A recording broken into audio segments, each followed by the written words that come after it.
Começa agora mais uma edição do Jornada com tudo que é destaque na Justiça do Trabalho. Todas as semanas fazemos uma viagem pelo Brasil mostrando a atuação dos tribunais do trabalho por todo o país. No programa de hoje, uma reportagem especial sobre o trabalho escravo, realidade ainda comum em alguns estados brasileiros. O Jornada estreia um novo quadro com o dia a dia de profissões não muito convencionais, mas que retratam a dedicação e a criatividade do trabalhador brasileiro. No Trabalha Brasil de hoje, o cotidiano dos tratadores de animais do Zoológico de Brasília. Direto de Curitiba, o trabalho do juízo auxiliar de conciliação para incentivar acordos em varas do trabalho paranaenses. E no quadro Jornada Extra, nossa parada é em Salvador para conhecer a rotina de um servidor do TRT da Bahia, que é poeta, jornalista e escritor. Tudo isso e muito mais, o nosso Jornada começa agora.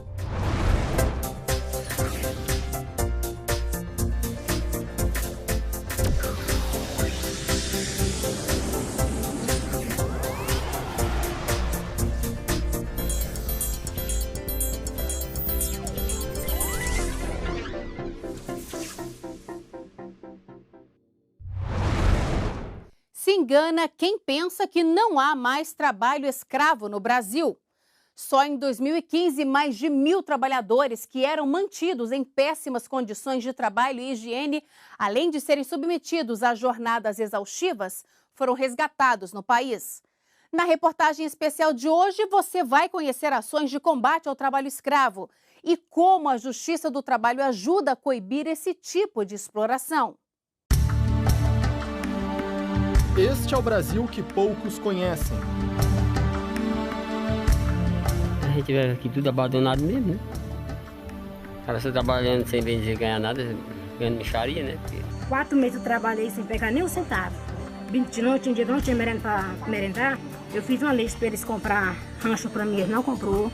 No país continental, o desrespeito sem tamanho vai além da idade. Homens e mulheres, adolescentes menores de 18 anos e idosos já acima dos 70 são submetidos a condições desumanas de trabalho. A gente já está assim, com as forças assim meio fracas, sabe? A gente fica vendo o cabo da folha, mas vai. Não tem outro escapar mesmo, eu tenho que viver nos meus braços. De norte a sul, brasileiros e imigrantes trazidos ilegalmente de países vizinhos se sujeitam a situações degradantes em troca de muito pouco, numa luta diária pela sobrevivência. O que é isso? É peixe? É. O senhor comeu? Comi, tem o resto aqui. É. O senhor colocou nesse saco assim? É, aqui nesse saco. Nesse saco? Tá furado, né?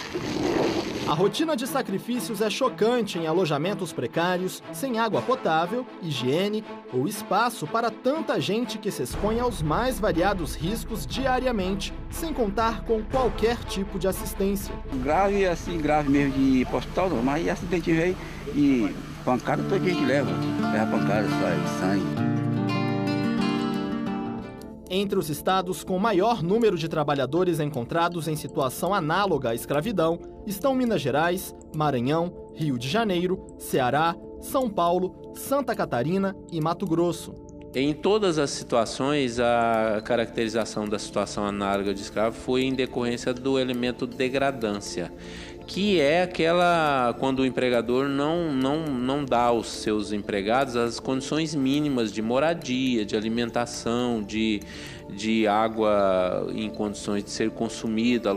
Apesar de estar longe do topo do ranking, Mato Grosso é a unidade da federação onde foram realizadas mais operações de fiscalização para a erradicação do trabalho escravo ao longo de 2015. Nesse período, em todo o país, mais de 1.000 trabalhadores foram libertados. Então, ao mesmo tempo que nós tínhamos uma ação de combate, havia, de outro lado, uma outra ação de esclarecimento, de elucidação, buscando, então, a esclarecer a população, aos resgatados e as próprias comunidades para evitar esse tipo de trabalho. Os juízes fazem constantemente palestras, seja na área de segurança do trabalho, seja na orientação de respeito às leis trabalhistas.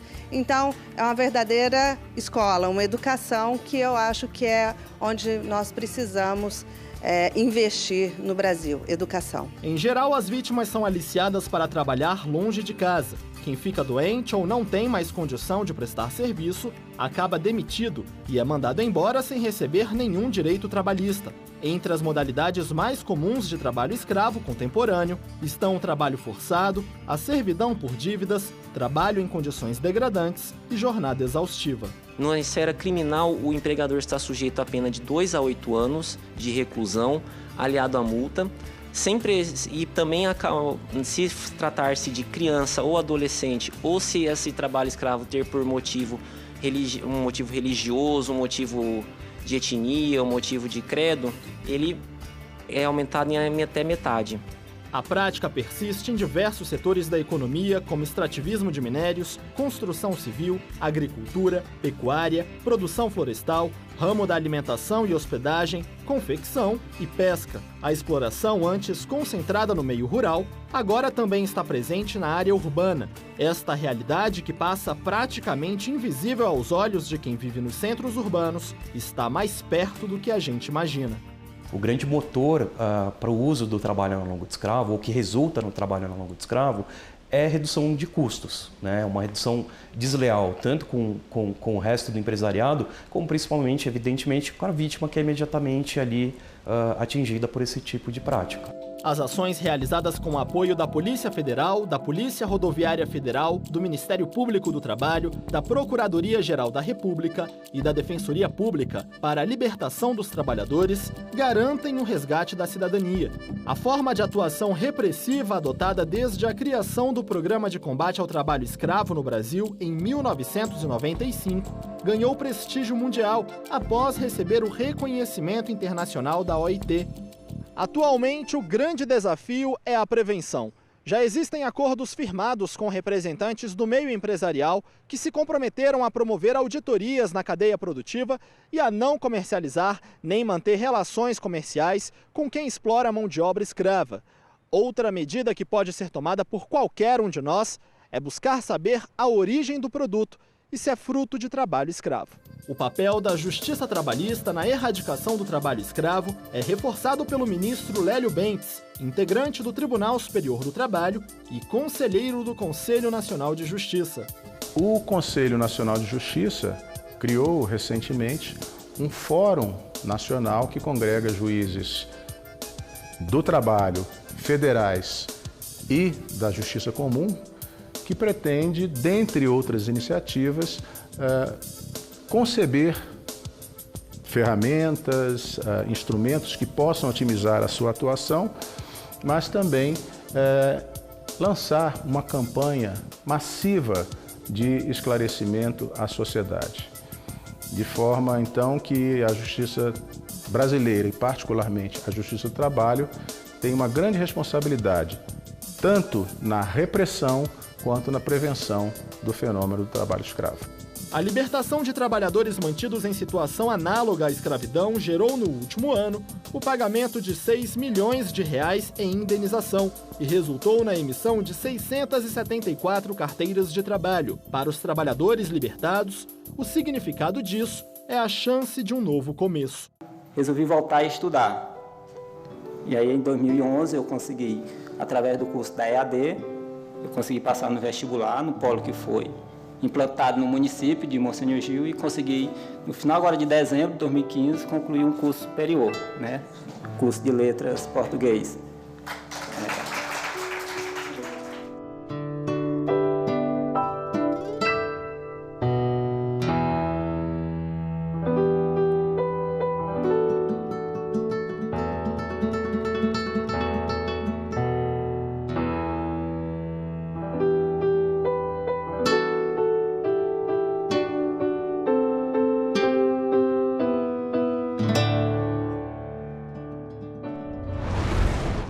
Vamos agora fazer um giro pelo Brasil para acompanhar algumas decisões de destaque. A Justiça do Trabalho em Minas Gerais anulou a demissão por justa causa de um trabalhador preso em Montes Claros. Para o TRT, a impossibilidade de comparecer ao serviço por conta da prisão não demonstra a intenção de abandonar o emprego. O contrato só foi considerado suspenso a partir do período de cumprimento de pena por parte do trabalhador. Cabe recurso da decisão. A empresa de alimentos BRF terá que recontratar 350 trabalhadores dispensados coletivamente de forma abusiva. Isso porque não houve negociação prévia com o sindicato da categoria. O Tribunal Regional do Trabalho de Santa Catarina determinou ainda o pagamento de R$100 mil por dano moral coletivo. O Tribunal Regional do Trabalho da 2ª Região validou a penhora de créditos da Nota Fiscal Paulista para pagamento de verbas em um processo trabalhista. Após várias tentativas de localizar bens dos ex-empregadores, foi identificado que um dos sócios tinha saldo do programa a receber. O TRT autorizou a penhora por considerar os créditos equivalentes a dinheiro, primeiro item na lista de bens penhoráveis do Código de Processo Civil. Daqui a pouco, novo quadro mostra profissões não muito convencionais, mas que retratam a dedicação do trabalhador brasileiro. É o Trabalha Brasil. E ainda hoje, no quadro Jornada Extra, nossa parada é em Salvador, para conhecer a rotina de um servidor do TRT da Bahia, que é poeta, jornalista e escritor. Nós voltamos em instantes.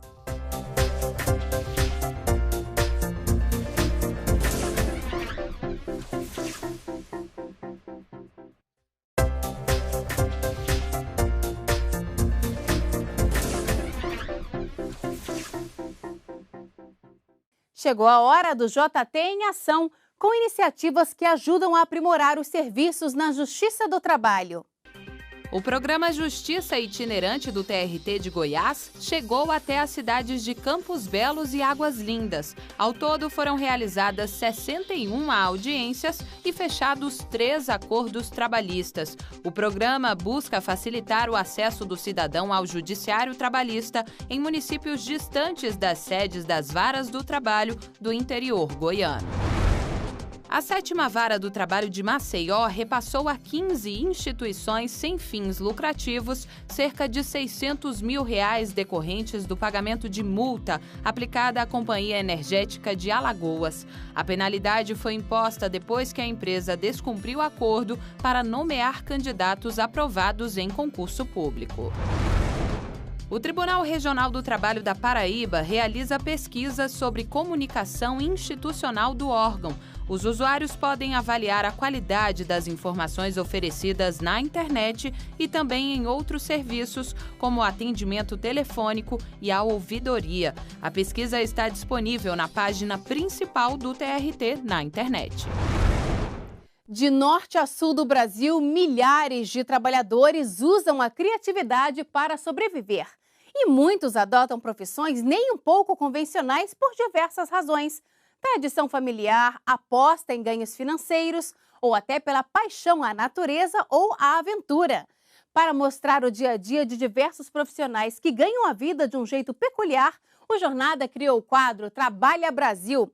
E hoje vamos conhecer a rotina dos tratadores de animais do Zoológico de Brasília. Veja só.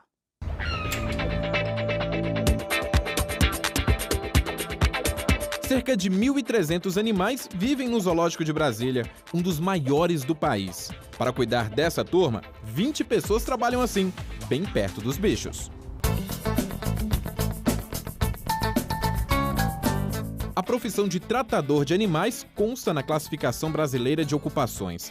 Para exercê-la, é preciso ter, no mínimo, a 4ª série do ensino fundamental, mais curso profissionalizante de 200 horas aulas e cursos eventuais para entender os cuidados e as espécies.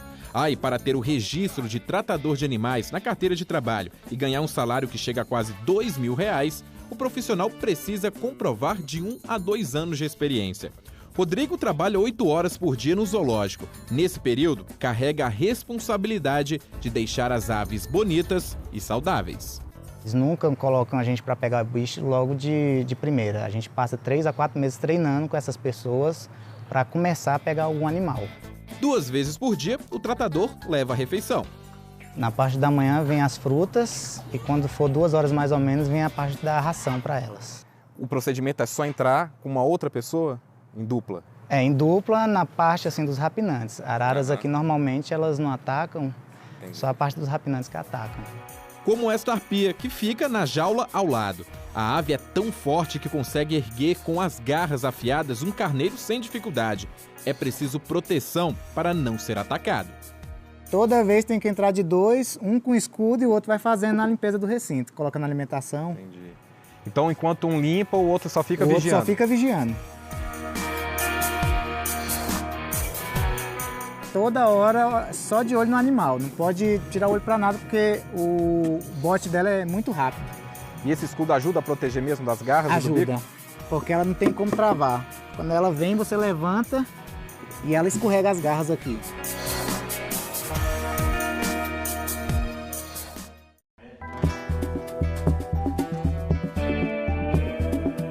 No serpentário, para saber quais são os cuidados que deve tomar com cada cobra, até para a própria segurança, Marcos precisou estudar sobre as espécies. Que cobra é essa daqui? Essa aqui é uma cobra do milho. Cobra do milho. Ela não é peçonhenta, Não, né? peçonhenta. É um animal pet, né? Muita gente costuma criar esse animal com licença, né? Uhum. E é um animal que não é da nossa flora, é animal do México e Estados Unidos. E ela já se alimentou aqui? Já está alimentada, sim. Come rato pequeno? Isso, rato. No caso, você consegue, quando é assim, você pode tirar ela do local com as mãos, pelo fato de não ser peçonhenta. Essa espécie, sim, essa espécie eu posso estar pegando ela, brincando com ela. Agora, quando é peçonhenta, é com gancho? Quando é peçonhenta, a gente tem que usar o gancho. Só o gancho, não tem contato com as mãos? No início foi difícil. Tinha um pouco de medo? Tinha sim, no início eu sentia muito medo, tinha muito medo de serpente. Aham. Cobra no mato, então se eu visse, eu saía que nem doido. Mas depois que eu vim trabalhar, fui acostumando com o animal e a gente vê que é totalmente diferente, né? Basta ter um pouco de cuidado.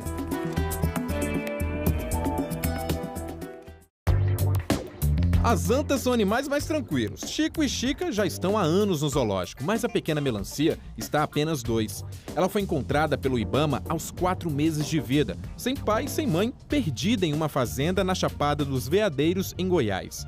No novo lar, além dos cuidados clínicos e nutricionais, ela recebe a atenção do Diego até na hora do banho de sol. E eles gostam muito também. Já tem igual convivência com ele todo dia, então você já sabe como se ele está bem no dia, se ele não está legal. E a gente já conhece cada um, a gente já sabe como é que é. É por isso que Luiz participa do trabalho de condicionamento e da interação que esta bióloga faz com a ariranha Cicarelli. Antes da gente fornecer o peixe, eu falo para ela ficar parada, a gente encosta o probe na região abdominal dela, para que numa outra situação a gente possa fazer um exame caso seja necessário. A cada movimento correto da ariranha, aos comandos da bióloga que ajudam para o exame, Luiz entrega uma recompensa, um peixe vivo. Sob a orientação de veterinários e técnicos, ele também ajuda na aplicação de vacinas. Si, sobe. Boa, boa menina, muito bom. Cuidar dos recintos dos mamíferos aqui no zoológico é responsabilidade do Luiz, que trabalha aqui há 35 anos. Luiz, explica pra gente, você é responsável pela limpeza, por alimentar esses animais, mas também participa do condicionamento com um biólogo. Isso facilita em quê no seu trabalho? Facilita muito, devido a esse trabalho dela, os animais ficou mais calmo, mais dócil, facilitou mais para a gente conter o animal no cambiamento, para fazer alguns procedimentos. E é uma forma de aproximar também você do animal, né? Isso, o animal ficou mais próximo da gente. Estranha menos? Estranha menos. Você gosta de trabalhar nessa área como tratador de animais aqui no zoológico? Está há 35 anos, tem que gostar. Eu adoro, né? Porque animal é tudo na vida, né? Porque hoje em dia o ser humano não tem uma amizade sincera com a gente. E o animal é sincero com a gente.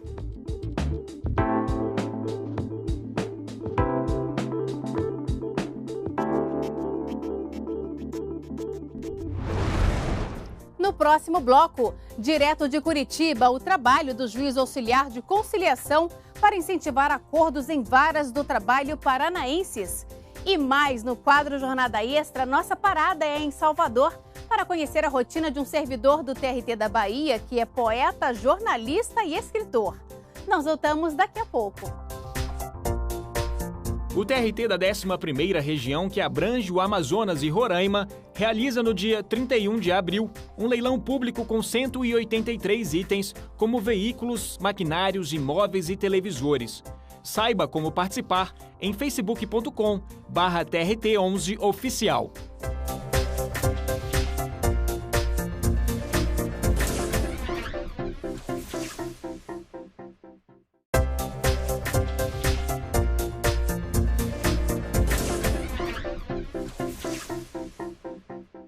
Em 2007, o TRT do Paraná criou o Juiz Auxiliar de Conciliação, conhecido como JAC, para incentivar acordos nas 23 varas do trabalho de Curitiba e da região metropolitana. 7 anos depois, o JAC cresceu, assim como o número de conciliações. Saiba mais na reportagem. Essa atendente de pizzaria chegou ao Fórum de Curitiba com a intenção de resolver com o ex-patrão uma dívida trabalhista. O adicional noturno, que a empresa não pagava, as horas de descanso, que eu nunca tive, em 1 ano e pouco de serviço, eu nunca tive, e 13º, FGTS.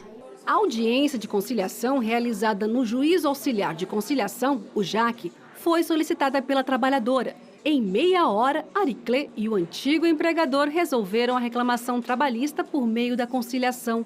Com as verbas trabalhistas calculadas, a ex-empregada vai receber à vista o valor de R$ 2.100. Bom, foi um alívio, né? 2 anos pelejando para conseguir um acordo e pelo menos ficou bom para ambas as partes, né? Muito bom.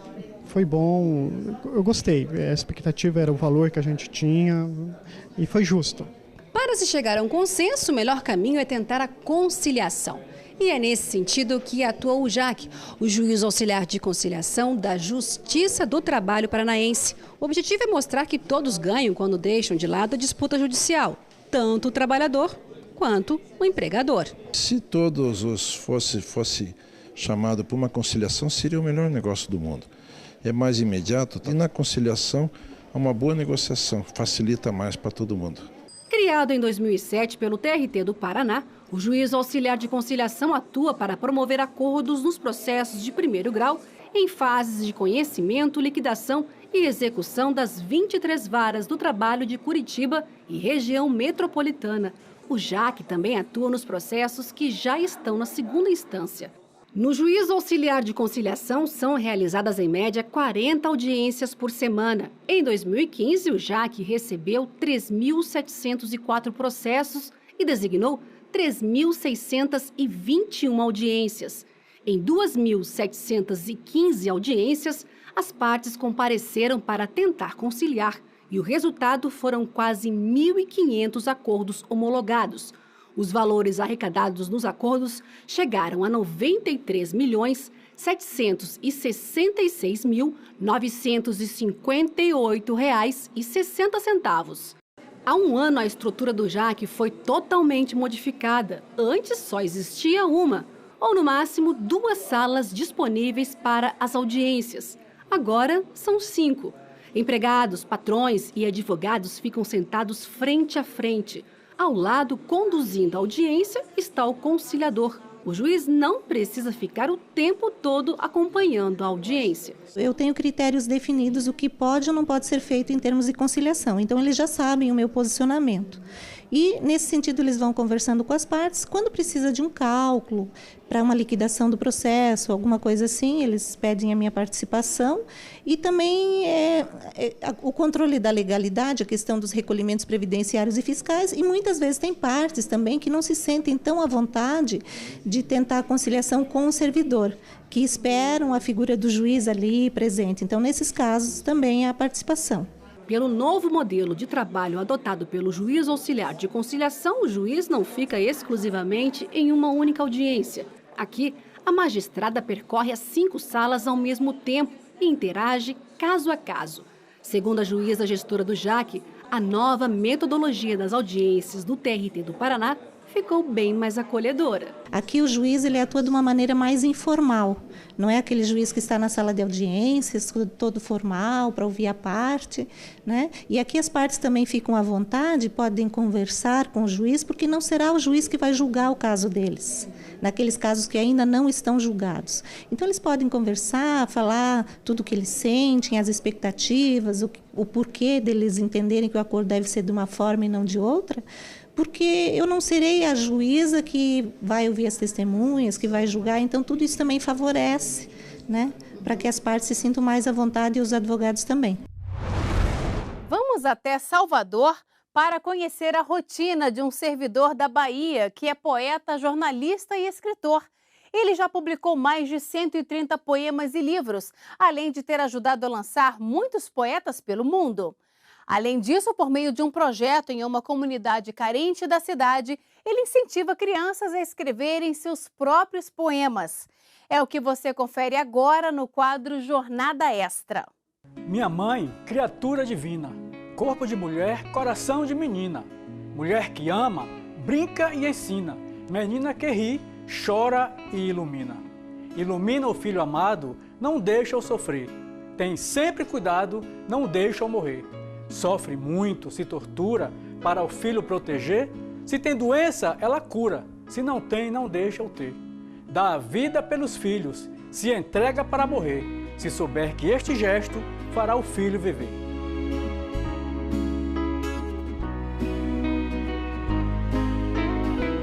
Aos 16 para 17 anos, eu publiquei o primeiro texto, que foi esse poema, publicado numa antologia chamada Poetas Brasileiros de Hoje, 1984, que era uma coletânea organizada por Cristina Oiticica, a esposa de Paulo Coelho. De lá para cá já foram publicados mais de 130 poemas e livros. O poeta, que teve uma infância sofrida no interior da Bahia, incentiva crianças e adolescentes de uma periferia de Salvador a escrever seus próprios poemas.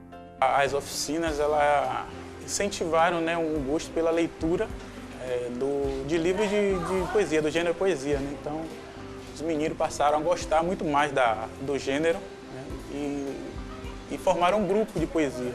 Gostaram tanto que publicaram um livro lançado na comunidade e em um salão internacional na Suíça. Quando o livro foi lançado, foi uma festa aqui dentro da comunidade, porque eles se viram dentro de uma coisa que foi inédita aqui dentro do Calabá. E isso chamou a atenção muito de outras crianças que também passaram a visitar, a frequentar a biblioteca. Valdec incentiva escritores de várias partes do mundo e já lançou quase 2.000 poetas. Também organiza um concurso de poesia já há 10 anos, que publicou 13 livros com poemas de pessoas de várias partes do mundo, de língua portuguesa, né? Para ajudar tantos poetas, Valdec se desdobra em 2 jornadas. Valdec trabalha há 26 anos no tribunal. Começou no setor de limpeza até chegar à coordenadoria de recursos de revista. Chego cedo, recebo os processos da autuação, faço a conferência de volumes, de anexos, separo por quantidade de tamanho de processo, separo por processos mais simples, mais complexos, faço a tramitação no SAMP e guardo nos armários. Torno a tramitar no SAMP, né, e depois eu faço a importação para uma revista, para que cada assessor tenha acesso a esses processos em casa, no escritório virtual. Mesmo em meio aos processos trabalhistas, a poesia sempre acompanha Valdec. Agora, claro que como a poesia não pede licença, ela entra em qualquer lugar, muitas vezes eu estou aqui no trabalho ou fora dele e a poesia vem. Né? Aí, como não tem como conciliar as duas coisas no mesmo tempo, eu faço as anotações. Às vezes anoto no celular, às vezes anoto no papel, guardo, e aí depois, quando aquele texto está amadurecido, ele vai ser melhorado. A poesia é assim, ela chega e pronto.